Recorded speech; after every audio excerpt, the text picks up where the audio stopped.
নমস্কার। অনেক দিন পর একটা একদম সুপার ফ্রাইডে, সুপার উইক। এক উইকে প্রায় 4.5% মার্কেট বাড়লো। লো থেকে যদি ধরেন আগের শুক্রবার সম্ভবত 22,397 বন্ধ হয়েছিল, সেখান থেকে সোজা গিয়ে 23,350। আমি এই কারণেই সবাইকে বলি, আপনারা যারা সবাই ভাবছেন এত ওপর নিচে থেকে উঠেছে, আবার পড়তে পারে, স্বাভাবিক ব্যাপার যে নেগেটিভিটি ভাবাটা, যে যেরমভাবে পড়েছে আমরা নেগেটিভ হয়ে যাই। ওই জন্য একটা কথা বারবার বলি, রিপিটেডলি বলি, স্ক্রিন ইজ সুপ্রিম। স্ক্রিনকে বিশ্বাস করুন। কোনো প্রি ডিটারমাইন্ড আইডিয়া এই মার্কেটে খুব ক্ষতি করে। আপনার হলেও করবে, আমার হলেও করবে। আমি যদি প্রি ডিটারমাইন্ড কিছু ভাবি এবং সেটা নিয়ে বসে থাকি, স্ক্রিনকে গুরুত্ব না দিয়ে, এটা প্রবলেম করবে। প্রথমে বলে নিই কী হয়েছে, কেন মার্কেটটা চলছে। এটা তো আপনি দেখছেন যে অনেক দিন পর এফআই বাই এসছে, ডলার ইন্ডেক্স 103-এর কাছাকাছি, এখনও খুব একটা বাড়েনি, 103.45 এরমই ঘুরছে। কালকে একবার 103.7 অবধি গেছিলো ম্যাক্সিমাম। রুপি আজকে একটু স্ট্রং হয়েছে, 86 টাকার কাছাকাছি এসছে 88.50 থেকে। এইগুলো আছেই। এবং কালকে দেখেছেন এফআইআই এর প্রায় 10,000 কোটি টাকার buy, not a matter of joke. যদিও বেশিরভাগ বাইটাই হয়তো বা আপনার শর্ট কভারিং, কারণ প্রচুর শর্ট করেছিল, হয়তো ভেবেছে এখন শর্ট করে লাভ নেই, একটু দেখে নিই, কিছু একটা ব্যাপার হচ্ছে শর্ট কভারিং। তো বাট এখন কি হলো, আপনি যদি আগের দিনের ডাও জোন্স দেখেন, যেদিনকে এফওএমসির মিটিং ছিল, ডাও দেখলেন 450-500 পয়েন্ট বেড়ে তারপরে 400 পয়েন্টের একটু নিচে বন্ধ হয়েছে। হঠাৎ ডাও কেন বাড়ল, কী এমন বলেছেন? দুটো কথা বলেছেন, ভালো কিছু বলেননি। ফার্স্ট অফ অল বলেছেন যে গ্রোথ 2.1 থেকে 1.7, গ্রোথের যে ওনারা ভাবেন যে কত % গ্রোথ হতে পারে, সেটা যেটা আগে ভাবছিলেন তার থেকে কমেছে। ইনফ্লেশন এক্সপেকটেশন আগের থেকে বেড়েছে, ইনফ্লেশন যদি আগে ভাবছিলেন যে 2%-এর মধ্যে থাকবে, এখন তার থেকে ওপরে ভাবছেন।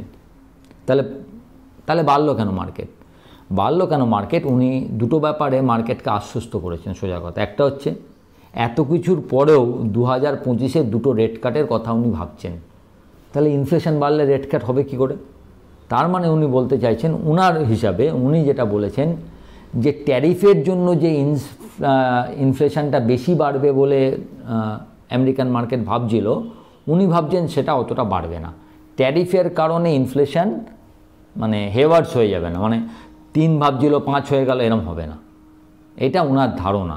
এইটা মার্কেটকে আশ্বস্ত করেছে। আরেকটা কি আশ্বস্ত করেছে, একে বলে আমেরিকা একটা চলে ডট প্রজেক্ট, আগে থেকে বলে দেয় যে কটা রেট কাট হতে পারে, কি হতে পারে, ওনারা আগে থেকে এগুলো প্রেডিক্ট করেন।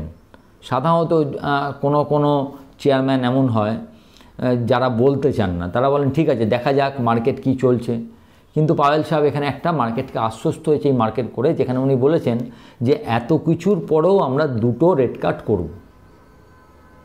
কিন্তু আপনি যদি একটু ঘুরে ভেবে দেখেন, দুটো জিনিস আপনি দেখতে পারবেন। কি তার কিন্তু এত কিছুর পরে মার্কেট বাড়লেও আমেরিকান ইকোনমি ভালো জায়গায় নেই। তার কারণ হচ্ছে গ্রোথ কমবে, ইনফ্লেশন, দুদিকে কুলারি, দুদিকে দুটো ছুরি নিয়ে আপনি বসে আছেন। গ্রোথও কমছে, ইনফ্লেশনও বাড়ছে। আমরা বলি বাড়বার জন্য সব থেকে আইডিয়াল এফেক্ট হচ্ছে ইনফ্লেশন কমছে, গ্রোথ ওপরে যাচ্ছে। That is the ideal for market to grow. আর ঠিক মার্কেট পড়ে যাওয়ার জন্য আইডিয়াল হচ্ছে গ্রোথ কমবে, ইনফ্লেশন বাড়বে। So it's very dangerous. কিন্তু মার্কেট আপাতত এই বড় পিকচারটাকে আপাতত নজর আন্দাজ করছে, যেটা আমি ইন্ডিয়ান মার্কেটে এতদিন ধরে আপনাদের বলছিলাম। আপনারা হয়তো আমাকে আপনাদের মধ্যে কেউ জানি, যদি 2 জন বাজে কথা বলেন তো 2000 জন ভালোবাসেন আমাকে। তবু যে 2 জন বলছিলেন, আমি বারবার একটা কথা বলছিলাম, এত ভালো খবর আসছে, মার্কেট হয়তো পাত্তা দিচ্ছে না। মার্কেট কোনো খবরে পাত্তা দিচ্ছে না। এত ভালো ট্যাক্সের কালেকশান বাড়ছে, আপনার কি বলে জিডিপি মোটামুটি ঠিকঠাক। খুব সবথেকে এটা ভালো হচ্ছে রিজার্ভ ব্যাংকের যে ওএমওগুলোকে সঙ্গে সঙ্গে যা দেখে সঙ্গে সঙ্গে সেটার উপর ব্যবস্থা নেওয়া। একদম কুইক রেসপন্স। বলে না যে আমরা আগে থেকে কোনো প্রবলেমটাকে যদি বুঝতে পারি সেটাকে সামলানো সুবিধা হয়, রিজার্ভ ব্যাঙ্ক অনেকটা তাই করছে। এই একটা ব্যাপার, বলতে বলতে মনে করলে এটা মিস করে যেতাম, এই ব্যাপারটা কিন্তু আমেরিকাতেও হয়েছে। দুটো জিনিস আমেরিকাতে হয়, একটা হচ্ছে কোয়ান্টিটেটিভ ইজিং, কথাটা মনে রাখবেন, আর একটা হচ্ছে কোয়ান্টিটেটিভ টাইটনিং। কোয়ান্টিটেটিভ ইজিং মানে কি, এই যে আমার ব্যাংক ওএমও ছাড়ছে, বন্ড কিনবে, কিনে কি আপনার সিস্টেমে টাকা দেবে। এখন সিস্টেমে টাকা দেওয়া মানে কি, সিআরআরটা কমবে, মানে সিআরআরের বেশি টাকা সিস্টেমে থাকবে। একে আমেরিকায় বলছে কোয়ান্টিটেটিভ ইজিং। আর যখন সিআরআর বাড়ে, মানে রিজার্ভ ব্যাংকের থেকে বেশি টাকা নিয়ে নেয় যাতে ব্যাংকের হাতে বেশি টাকা না ধার দেওয়ার জন্য থাকে, তাকে আমরা ভাষায় বলছি, আমেরিকার ভাষায় বলছি কোয়ান্টিটেটিভ টাইটনিং। এখন কথা ছিল যে $25 বিলিয়ন কোয়ান্টিটেটিভ টাইটনিং হবে আমেরিকাতে। সেইটা পাওয়েল সাহেব করেছেন কি, $5 বিলিয়ন করেছেন, $20 বিলিয়ন সিস্টেমে রেখে দিয়েছেন। মানে আমাদের যেরকম শেয়ারার কার্ড হলে যে এফেক্টটা হয়, সিস্টেমে বেশি পয়সা থাকে, আমেরিকাতে ঠিক সেই পয়সাটা আসছে। এখন যারা ব্যাংকের ব্যাপারটা ভালো বোঝেন তারা বলেন যে CRR cut is more effective than repo cut, কারণ repo cut kind of a symbolic gesture, যে আমরা নিচের সুদের একটা রেজিমে আসছি। কিন্তু সিআরআর কার্ডে কী হয়, actual liquidity comes to the system. তো ওরা ভেবেছিল $25 বিলিয়ন লিকুইডিটি টাইটনিং হয়ে যাবে, সিস্টেমে লিকুইডিটিটা কম থাকবে, তার জায়গায় মাত্র $5 বিলিয়ন, $20 বিলিয়ন লিকুইডিটি রেখে দিয়েছেন। তাহলে একদিকে বলছেন ইনফ্লেশন বাড়তে পারে, আবার লিকুইডিটি রেখে দিচ্ছেন, তার মানেটা কি? দুটো কিন্তু বিপরীত। উনি অনেক বড় মানুষ, উনি করেছেন, কিন্তু আমরা যে কোনো লোককে জিজ্ঞেস করবেন, যখন আমাদের ইনফ্লেশন কমাতে গেলে কি হয়, লিকুইডিটি টাইটনিং করতে হয়, কিন্তু উনি লিকুইডিটি রেখে দিয়েছেন। তার মানে কি, উনার ব্যাক অফ দ্য মাইন্ডে কোথাও আছে যে লিকুইডিটির প্রবলেম হতে পারে। তার মানে কিন্তু আমি যেটা বুঝি, আমেরিকার সত্যিকারের যে ইকোনমি, সেটার স্বাস্থ্য ততটা ভালো নয়। এটা আমার বোঝার, আমি এই ব্যাপারে মাস্টারও নই, কিন্তু এতদিন থেকে বিভিন্ন ডটগুলো তো মেলাতে আমরা, যেহেতু প্রতিবার সমস্ত যখনই কোনো পলিসি আসে, কেউ কিছু বলে, মার্কেট কিভাবে রিয়্যাক্ট করে, কি ঘটে তার জন্য, সেই ডটগুলো দেখে যতটা পড়াশোনা করা, সেইখানে বলতে পারি এটা কিন্তু আমেরিকার স্বাস্থ্যের জন্য ভালো নয়। আমেরিকা ভালো নেই। এখন আমেরিকা ভালো নেই মানে কি, তার এফেক্টটা আমাদেরও পড়বে? যখন আমেরিকা বাড়ছিল, হায়েস্ট অবস্থায় ছিল, আমরা তো ডেলি পড়ছিলাম, পড়েনি তো। তাই এরকমও হতে পারে আমেরিকা পড়লে আমরা নাও পড়তে পারি। কেন না পড়তে পারি? উল্টোভাবে ভাবুন, আমি কি বলেছিলাম, ইন্ডিয়ান মার্কেটের থেকে টাকা নিয়ে ওরা নিজেদের মার্কেটে কেন দিচ্ছে না, এই মার্কেটে রুপি যদি ডেপ্রিসিয়েট করে এবং আমাদের মার্কেটে যদি রিটার্নটা 12-13% না হয়, তাহলে ওদের লাভ নেই, কারণ ওরা ওখানে 4.5-5% পাচ্ছে। এখন যদি সত্যি করে সিআরআর ওদের ওখানে রেপো কার্ড, মানে ব্যাঙ্ক রেট কার্ড হয়, তাহলে কি হবে, ওদের শিওর টাকাটা কমে যাবে 2-2.5%। এরপর যদি ওদের মার্কেট খারাপ হয়, এমনও তো হতে পারে ওদের মার্কেটের টাকাটা আবার ইমার্জিং মার্কেটে ফিরে আসবে, সেই দিক দিয়ে হয়তো আমাদের মার্কেট অতটা খারাপ নাও হতে পারে। কিন্তু আমেরিকা বেশি খারাপ হলে আমার মার্কেট খারাপ হবে না, এটা বলাটা একটু বেশি হয়ে যাবে। কিছুটা এফেক্ট পড়বেই। আমেরিকা যদি এখান থেকে আবার 2000 পয়েন্ট পড়ে, আপনি কিছু না হলেও 400 পয়েন্ট পড়বেন। এখন দেখতে হবে এই পড়াটা কোথায় সাধারণ কারেকশান, এই বাড়া এত ধরুন 1000 পয়েন্ট এক উইকে প্রায় 953 পয়েন্ট মার্কেট বেড়েছে। তো 953 পয়েন্ট মার্কেট বাড়লে আমরা সাধারণ বলি 1/3 আপনি দেওয়ার জন্য তৈরি থাকবেন, 300 পয়েন্ট দিতেই পারে। তাহলে 300 পয়েন্ট দিলে কিন্তু সেটা নর্মাল কারেকশান, যে 300 পয়েন্ট এসে আবার এখান থেকে নতুন ওপরে যাবে। কিন্তু আমরা কখন ভাবতে পারবো যে এটা নর্মাল নয়, আবার নতুন করে নিচে চলে যাচ্ছে? দেখুন, দুটো জায়গার সময় মনে করুন, আমরা যখন পড়ছিলাম 22,800-তে 8 বার জায়গা নিয়েছিল, আর 22,500 3 দিন ছিল। 22,800 লোটাকে 8 বার রেজিস্ট করার চেষ্টা হয়েছিল, কিন্তু ওঠার সময় মনে করুন এত জোর, 22,800 আমরা একদিন ওপরে গিয়ে বন্ধ করেছি, 23,000 এবং 23,100, 22,800 থেকে 23,100 ভালো কনজেশন জোন ছিল। সেই 23,000 এবং 23,100 একদিন ওপরে নিয়ে গিয়ে 23,190 গতকাল বন্ধ করেছি। আজকে আবার তার উপরে 23,300 সামথিং, 350। তার মানে মার্কেট খুব স্ট্রেংথ দেখাচ্ছে। এখন আমরা প্রথম চিন্তা করব যদি 23,100 ভেঙে যায়। সাধারণ বুদ্ধিতে বলে যে এখানে 23,100টা ভালো সাপোর্টের কাজ করবে। এবার 23,100 ভেঙে গেলেও আমরা ভাববো না ঠিক আছে, এখনও একটু পড়েছে, হয়তো একটু ডিপ কারেকশান যা বলি আমরা। কিন্তু যদি 22,800 এবার নেক্সট ভাঙে, তখন আমাদের 23,100 ভাঙলেই আপনার যা যা লং পজিশান আছে, বিশেষ করে এফএনও সাইডে যা লং পজিশান, সেটা বেরিয়ে যাওয়া উচিত।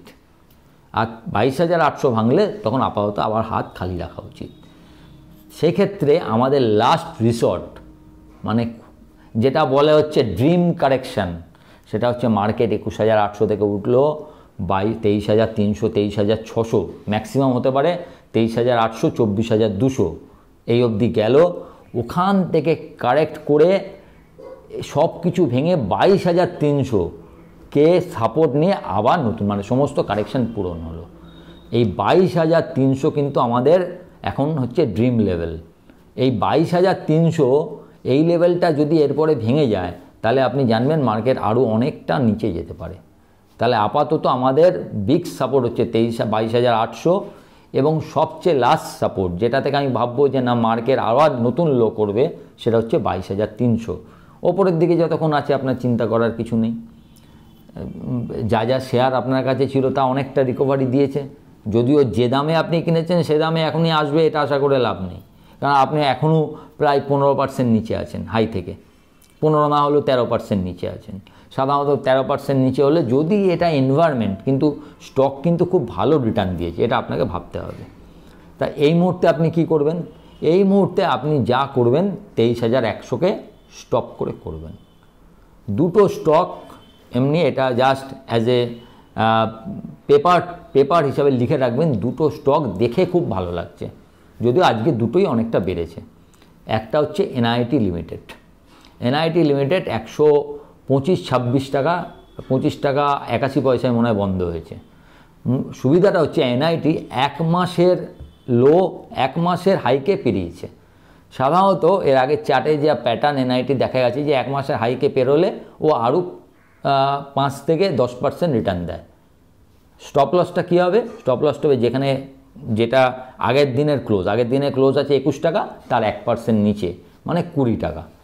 চার্টিক্যালি এটাকে আপনারা পেপার ট্রেডিং হিসাবে দেখবেন যে 125 টাকায় এনআইটি 120 টাকার স্টপ লসে, যে 105% মানে হচ্ছে 132, তারপরে হচ্ছে 137, আর খুব বেশি ভালো গেলে 145। এই তিনটে লেভেল যায় কিনা, 132, 137, 145, নিচে স্টপ লস 120। আরেকটা শেয়ার অনেক দিন পরে সমস্ত কনসলিডেশন ভেঙে উঠছিল আগের থেকেই, সেটা হচ্ছে চেন্নাই পেট্রো। চেন্নাই পেট্রো অনেকটা বেড়ে গেছে, কিন্তু এটা 630-40-এ চলে গেছে, 450 থেকে আস্তে আস্তে জড়ো করতে করতে। তো এটা যদি ওই একটু নিচে 600 থেকে 620 এরম মধ্যে পাওয়া যায়, 580 স্ট্রিক্ট স্টপ লস রেখে, স্ট্রিক্ট আপনি দেখতে পারেন যে এটা 660, 680, 700 এই লেভেলে যায় কিনা। It's only for paper trade, just দেখার জন্য। কিন্তু এখানেও একটা শর্ত আছে। কি শর্ত? পরের দিন যদি নিফটি 100 নিচে খোলে, তাহলে কি আপনি দেবেন? অবশ্যই না। 100 নিচে খোলা মানে তো ব্রেক করছে, আমি আর নেবো না। যদি নিফটি একই জায়গায় খুললো 5-10 পয়েন্ট ওপরে বা 5-10 পয়েন্ট নিচে, তখন আমার এই ট্রেডটা যদি এই দামে পান, ওপরের দাম হলে নয়, হয়তো ওগুলো 2% ওপরে খুললো, তাহলে আর নেওয়া নেই, তাহলে আমার তো স্টপ লস বেশি হয়ে যাবে, টার্গেট কম হবে। একই জায়গায় ঠুকলে এই পেপার ট্রেডটা আপনারা দেখবেন, জাস্ট পেপারে লিখে রাখবেন। কারণ আজকে বললে তো আজকে কেউ পেপারে লিখলেও তো সেই দামে সে পাচ্ছে না। তো সেই পেপার ট্রেডিংয়ের জন্য এটা দেখা যে 1 মাস কোনো একটা কনসলিডেশন থেকে যখন পেরোবে, তখন শেয়ারটা কি করতে পারে। সে কি আবার পড়ে গিয়ে নিচের দামে চলে যায়, না ওপরে যেতে পারে। এগুলো জাস্ট নিজের বিভিন্ন সিচুয়েশন, তাহলে পরবর্তীকালে অন্য কোনো স্টকের ক্ষেত্রে আপনি নিজের মতো করে একটা স্টককে বাঁচতে পারবেন, জাস্ট ফর আপনার এডুকেশনাল পারপাস। ভালো থাকবেন, সুন্দর উইক, দারুণভাবে সপ্তাহটা কাটান, মজা করুন। আর ভিডিওটা ভালো লাগলে একটু লাইক, শেয়ার এবং সাবস্ক্রাইব করবেন এবং আমার টেলিগ্রাম চ্যানেলের সঙ্গে যুক্ত থাকবেন, কারণ টেলিগ্রাম চ্যানেলের সঙ্গে যুক্ত থাকলে এগুলো আপনি আগে থেকে জানতে পারবেন। যারা টেলিগ্রাম চ্যানেলের সঙ্গে যুক্ত আছে তাদেরকে আগে থেকে বলেছিলাম, যেদিন মার্কেট পড়লো, অল্প পড়লো, সেদিনকেও বলেছিলাম এফআইআই ক্যাশে সেল করলেও টোটালে বাই আছে, সুতরাং বেচার কথার আগে এই কথাটা সবসময় মনে রাখবেন। এই যে ছোট ছোট জিনিসগুলো আগের দিনই বলেছি, যারা বোঝে তাদের জন্য ইশারাই কাফি, তাদের ক্ষেত্রে এগুলো খুব কাজে লাগে। ভালো থাকবেন, নমস্কার।